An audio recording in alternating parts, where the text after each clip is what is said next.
Alors, j'aimerais solliciter les personnes qui, justement, ont permis cette avancée. Puisque avant, j'ouvrais les mémoires akashiques Atlantes toute seule. Et j'ai des personnes qui sont très proches dans mon cœur, qui sont là, et qui savent ouvrir la mémoire akashique avec la voix Atlante. Et j'aimerais leur laisser la parole. Mais je crois, mon chéri, que tu avais... Ah, une question? Tu avais quelque chose pour moi? J'ai noté quatre questions voilà, qui commencent à brûler et qui commencent à revenir, qui commencent à brûler les lèvres de tout le monde. Donc, quelle est la différence entre la voix maya et la voix atlante? Quel est l'intérêt? Y a-t-il une profondeur différente?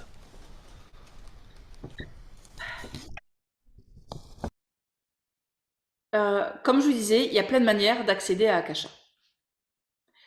Que ce soit avec la voix maya ou la voix atlante. Les deux sont très belles, hein. J'ai commencé par la voix maya et j'arrive à la voix atlante. Certains ont suivi la voix de Linda Ho et vont entrer dans la voix atlante. D'autres, donc pour moi, il n'y a pas de c'est mieux, c'est moins bien, c'est qu'est-ce qui parle à ton cœur, d'accord? Les Atlantes vivaient avant qu'émerge la civilisation maya.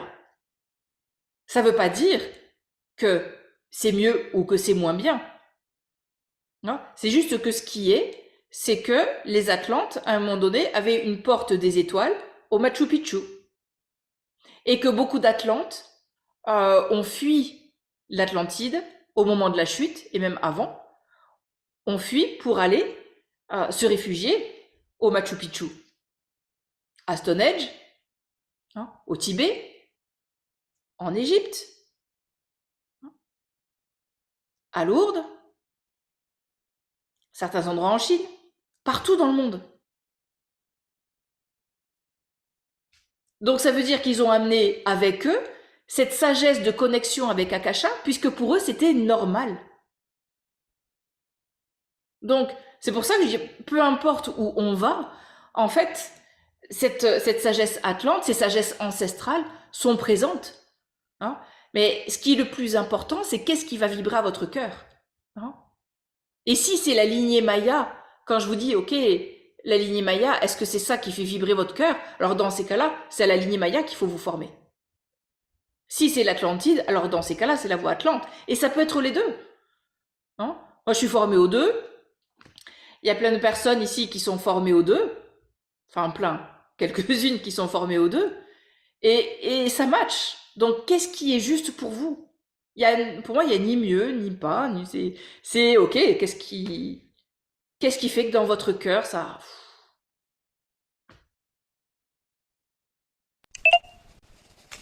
Deuxième question. Faire appel à nos archives akashiques peut donc changer des choses pour nos enfants adultes en ce moment. Alors j'aimerais bien savoir si c'est cette Sylvie, si elle peut me dire oui, qui est toujours là, ou si c'est la Sylvie qui est partie, sinon je lui enverrai un message personnel. Ok, c'est toi qui est là, super. Donc, est-ce que ça peut changer des choses sur nos enfants adultes en ce moment, de faire appel à nos archives akashiques? Absolument.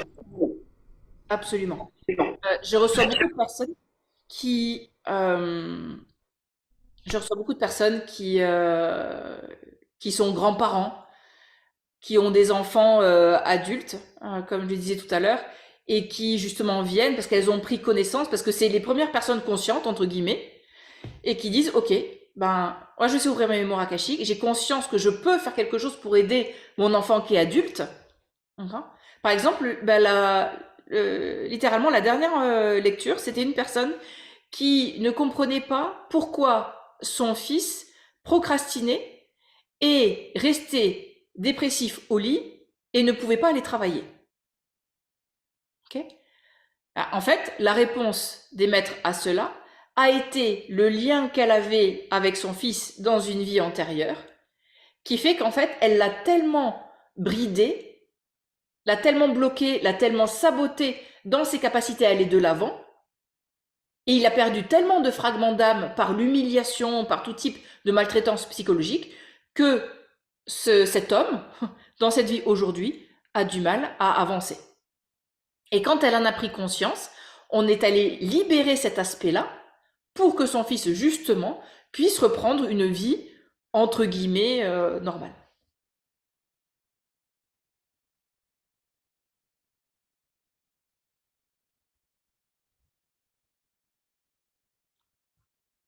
Alors, une autre question. Bruno qui dit je me sens très limité. Oui. Ah, c'était une phrase, en fait, c'était une affirmation, Bruno, d'accord. Donc, Bruno, tu te sens limité. Et donc, la question serait, est-ce que, en ouvrant mes mémoires akashiques, est-ce que je vais pouvoir sortir de cette limitation, hein? Donc, tu dis que tu te sens limité. Limité dans quels aspects de ta vie? Est-ce qu'il y a plusieurs aspects de ta vie? Est-ce que c'est vis-à-vis de ton entreprise? Est-ce que c'est vis-à-vis de ton activité? Quels aspects de ta vie? Donc, en fait, comme je le développais juste avant, tous les aspects de notre vie peuvent être transmutés, hein. Donc, tu te sens limité, j'entends, mais la question serait à poser au maître, hein, qu'est-ce qui me limite? Est-ce que ce sont mes sens extrasensoriels qui ne sont pas assez développés? Est-ce que je suis face à un schéma d'auto-sabotage qui m'empêche d'avancer? Est-ce que j'ai des croyances limitantes qui me font procrastiner? Tout ça, on le voit en formation. Et justement pour sortir de ces limitations. Oui, Christelle, je te confirme. On peut connaître nos vies antérieures, nos dettes karmiques, nos relations karmiques, absolument. Hein, absolument. Donc, Bruno, ce que tu dis, donc tous les aspects de ta vie en général, surtout dans les schémas d'auto-sabotage. Donc ça, c'est pareil, c'est dans le cadre de mon travail, par exemple, ou dans tous les aspects de ma vie, je suis face à un schéma d'auto-sabotage. Quelle est la source de ce schéma d'auto-sabotage? Et est-ce que je dois remonter jusqu'à mes vies atlantes pour connaître la première source, hein, du trauma qui fait que je me sabote? Et on pourrait rentrer dans 50 000 questions ou dans l'art du questionnement pour dire, OK, là, il y a 50 000 questions qui pourraient venir à développer sur, OK, les sources de ces schémas d'auto-sabotage. Pourrais-tu nous en dire plus sur le protocole, le principe? Oui. L'idée est de pouvoir venir se centrer et je vous ai déjà donné des pistes, malgré tout. Les pistes que je vous ai données, les premières, c'est d'utiliser ce que les Atlantes appellent les Namahe. Les Namahe signifient donc son sacré, et c'est Namahe le premier, hein, qui justement nous aide à nous élever et à redescendre, connecter profondément la terre-mère, donc à être vraiment médium entre ciel et terre, mais vous savez, dans cet alignement, dans cette foi, hein, dans cette présence, c'est ce premier Namahe qui est Akasha. Et là, vous allez dire, OK, c'est Akasha. Oui, c'est Akasha. Et c'est écrit Ha, H-A apostrophe, plus loin Kash, K-A-S-H, plus loin A apostrophe. Ha, pour les Atlantes, signifie le soi, corps, esprit. Kash signifie les vérités ultimes. A, apostrophe, c'est la source. Hakasha, en langage atlante, signifie le soi vibre aux vérités ultimes de la source. Et dans le langage atlante, il y a beaucoup de mots qui commencent par Ha. Hein? Atlas, qui veut dire en atlante Atlantide. Mais vous allez vous dire, OK, Atlas, c'est Atlas, première cervicale. Exact. Et il y a plein de mots comme ça. D'accord? La connexion avec le Père Ciel et la Terre-Mère. Le Père Ciel, d'accord? C'est Atlante. D'accord? Ha Nepahi. La Terre-Mère, Ha Ewani. Et c'est le Ha. L'Atlante, c'est toujours considéré comme étant dans un espace de non-dualité, de non-séparation avec tout ce qui l'entoure. Hein. Donc, que l'on parle de la connexion au Père Ciel ou à la Terre-Mère ou à Akasha. La première idée, hein, le premier concept et le plus important, c'est de savoir qu'on est légitime à se connecter à Akasha, puisque c'est nous, ça fait partie de nous. Donc, il y a également, au-delà de ces sons sacrés, il y a une prière atlante, une prière qui se dit Ahoyane, qui veut dire prière, et qui permet la connexion avec Akasha. Vous avez la possibilité de lire cette prière en atlante ou en français.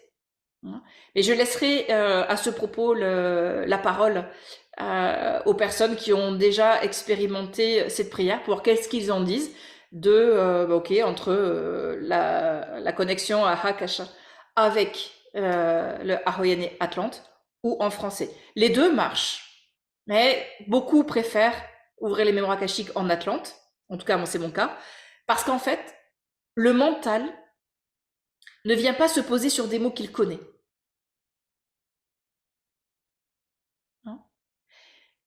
Si je dis une prière en français, souvent le mental, quand on débute, surtout, quand on débute, le mental vient se poser sur un mot et sur l'égrégore, la signification que ça a. Et ça peut nous sortir de notre centre. Le fait que ce soit dit en langage atlante, en fait, le mental ne peut pas s'accrocher à quelque chose qu'il connaît. Il va juste se reconnecter à la vibration cellulaire, à la vibration de ses mémoires cellulaires. Et donc, n'amène pas d'interférence. En tout cas, c'est à aujourd'hui, c'est très clairement ce qu'on ressent. En tout cas, que je ressens depuis très longtemps. Parce que le mental ne se laisse pas distraire par la signification en français. Alors vous pouvez me dire, oui, mais du coup, peut-être qu'il peut se dire, oh, ça veut dire quoi en Atlante? Mais vous avez la traduction en français. C'est juste que quand c'est dit dans le bon espace, alors dans ces cas-là, c'est juste le son. Parce qu'il y a le son, c'est associé à des gestes, qui tout cela encodé, nous garantit d'être dans un espace, dans l'espace de vos mémoires akashiques ou les mémoires akashiques de votre client, d'un animal, société, projet, etc. Et d'être dans un espace qui est protégé. Alors, j'avais une dernière question, mais il y a une autre question qui est apparue et qui est juste arrivée au bon moment. Formé à la méthode Maya, je trouve parfois les procédures de libération compliquées. Est-ce plus simple par la voie atlante?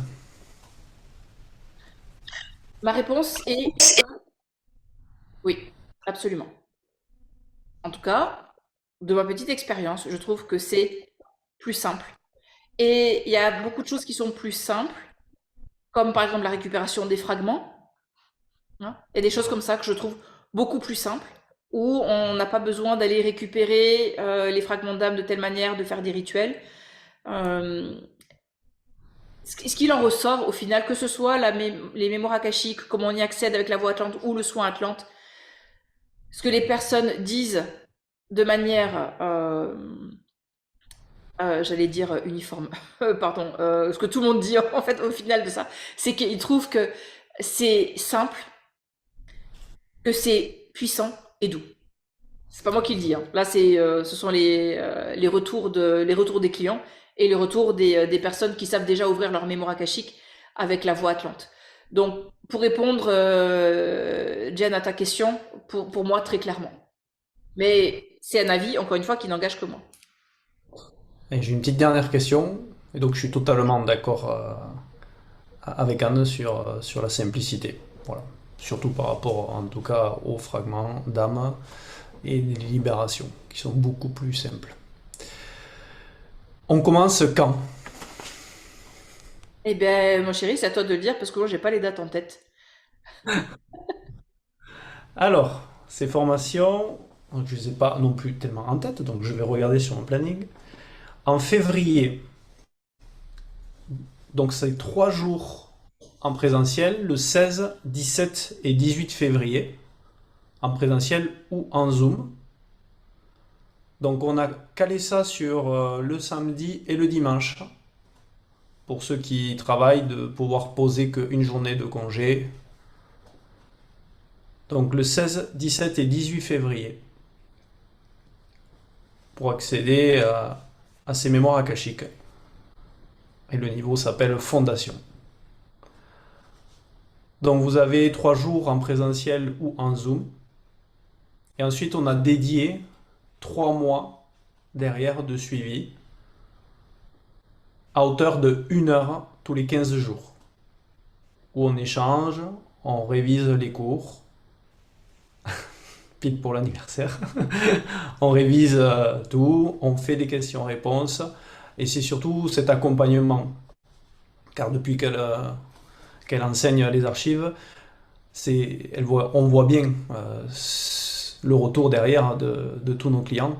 Et donc il y a besoin d'accompagnement pour pouvoir encore derrière pouvoir les ouvrir, pouvoir avoir ce suivi, ces questions-réponses et être derrière vous pour vous aider.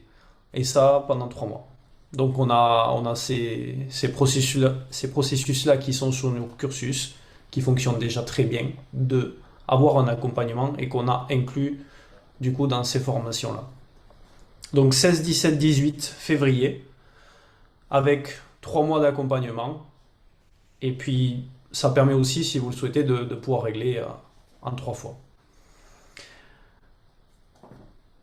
Voilà pour cette date-là. Après, tu voulais que j'enchaîne sur autre chose, ma chérie? Il y a un niveau 2. Alors je crois qu'il y a 2 dates pour fondation et une date pour expansion. Expansion étant le niveau pour apprendre à ouvrir les mémoires akashiques d'autrui, des animaux, etc. Voilà. C'est le niveau expansion. Donc fondation 16, 17 et 18 février. Et on a aussi le 26, 27 et 28 avril. Toujours pareil, sur un samedi et un dimanche. 26, 27 et 28 avril. Et toujours pareil avec 3 mois d'accompagnement derrière. Et après expansion, donc le deuxième niveau entre guillemets, qui permet d'accéder aux archives akashiques d'autrui, des animaux, d'un concept. Donc le 21, 22 et 23 juin. 21, 22 et 23 juin, qui tombe aussi sur samedi et dimanche.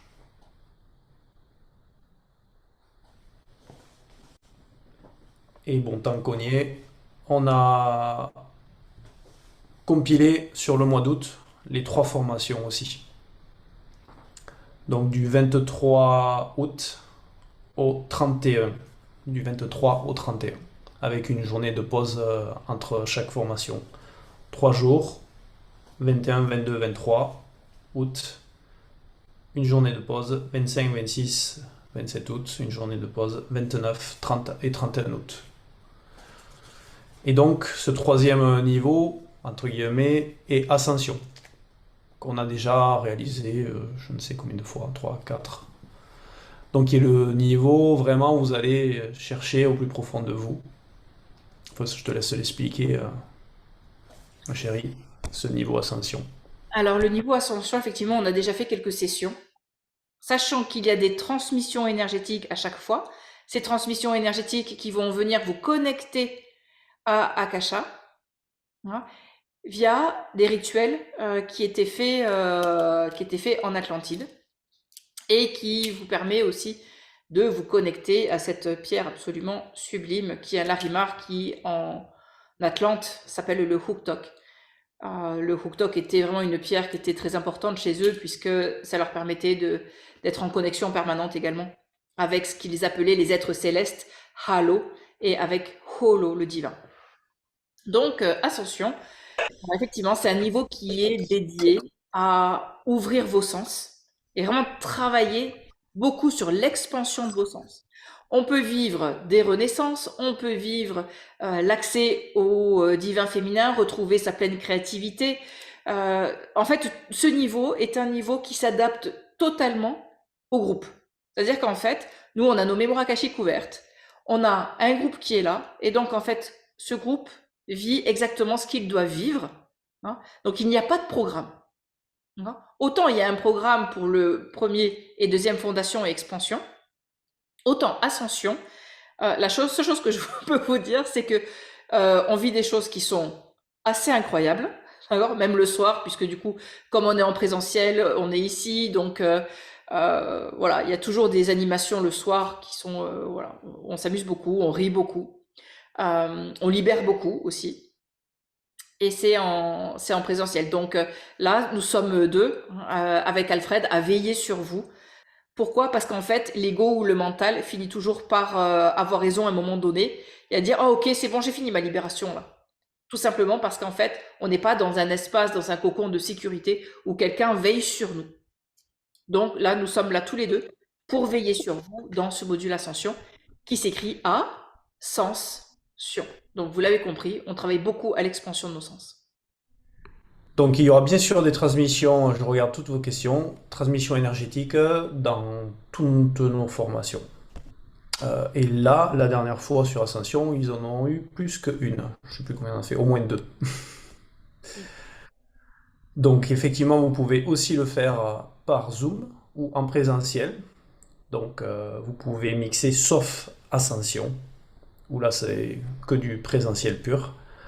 Et donc on est équipé voilà, pour que vous puissiez voir ici en présentiel les zoomeuses et de deux caméras pour que tout le monde se voit et puisse partager. Donc tout ce que vous vivez aussi en Zoom donc, est vécu en présentiel. À part effectivement donc, tous les partages qu'il y a en deçà aux pauses, au repas et le soir aussi. Donc dans l'expansion, est-ce qu'on apprend à ouvrir les mémoires pour un lieu? Oui, c'est la formation qui est faite pour ça. L'idée de faire les trois niveaux, oui. Alors c'est possible soit de les faire donc à 3 mois d'intervalle, il y a le suivi, ou alors toutes d'affilée au mois d'août. C'est possible aussi. Et donc il y a toujours les 3 mois derrière de suivi pour les trois. Sylvie demandait est-ce que c'est judicieux de faire les trois quasi ensemble. Notre réponse serait que de toute façon, on intègre tout ce qu'on doit intégrer dans ce temps-là et comme dit Alfred, il y a le suivi derrière. C'est-à-dire que c'est pas 3 jours et on vous lâche dans la nature et on vous dit ok, intègre à ton rythme. Là, on est avec vous pendant 3 mois hein, pour pouvoir continuer à vous soutenir hein, et à pouvoir répondre à vos questions et donc à vous donner justement 3 mois d'intégration en étant ensemble. Donc moi, ça fait une très grosse différence quand même en termes d'accompagnement. Et est-ce qu'Ascension doit être fait en premier? Non, le premier, c'est Fondation. C'est le niveau 1. Par contre, effectivement, vous pouvez faire Ascension ou Expansion, hein, parce que vous pouvez choisir de faire Ascension pour continuer à travailler sur vous, pourquoi pas, avant de faire des consultations. Tout en sachant que le niveau Expansion n'est pas réservé seulement aux personnes qui veulent se professionnaliser. Hein. Bien sûr que si vous voulez vous professionnaliser, bien sûr qu'on y travaille dans ce sens. Et beaucoup de personnes veulent tout simplement travailler sur leur lieu, travailler à ouvrir les mémoires akashiques de leurs animaux, hein, pouvoir gagner en confiance pour eux. Ça, c'est un élément qui est vraiment important, que j'aimerais souligner, parce que lorsque l'on ouvre les mémoires akashiques de quelqu'un, et ça n'a rien à voir avec le fait de se professionnaliser. Ça peut être, par exemple, vous êtes grands-parents et vous voulez ouvrir les mémoires akashiques de vos enfants ou de vos enfants qui sont majeurs, qui ont au moins 18 ans, ou de votre meilleur ami, ou votre père, votre mère, que sais-je. Les retours que ces personnes vont vous faire vont pouvoir vous aider à être plus en confiance dans ce que vous allez recevoir. Et il y a des témoignages, je pense, sur ce sujet-là. Encore une fois, ça ne veut pas dire, par exemple, il y en a certains d'entre vous qui sont en couple. Imaginez pouvoir ouvrir les mémoires akashiques l'un de l'autre, de votre couple. Ça vous parle? Qu'est-ce que notre couple doit vivre maintenant? Qu'est-ce qu'on doit comprendre maintenant? Comment est-ce que l'on résout cette problématique? D'accord? Est-ce qu'il est temps pour nous aussi d'aller, pourquoi pas, vers la sexualité sacrée? Ouais, ça vous parle pour les couples? En tout cas pour les couples que je vois là? Ça fait sens? Ok? Donc, pour répondre au final à la question, dans un sens ou dans l'autre, ça marche. Par contre, le seul, c'est que fondation, c'est le premier. Voilà. Donc, en plus de ce suivi de 3 mois, vous aurez normalement 2 heures, environ 2 heures de e-learning avant, en plus. En accès, donc 7 jours sur 7, 24 heures sur 24, vous le faites quand vous le souhaitez. Alors, je ne sais pas s'il y a d'autres questions ou si on peut avoir quelques témoignages.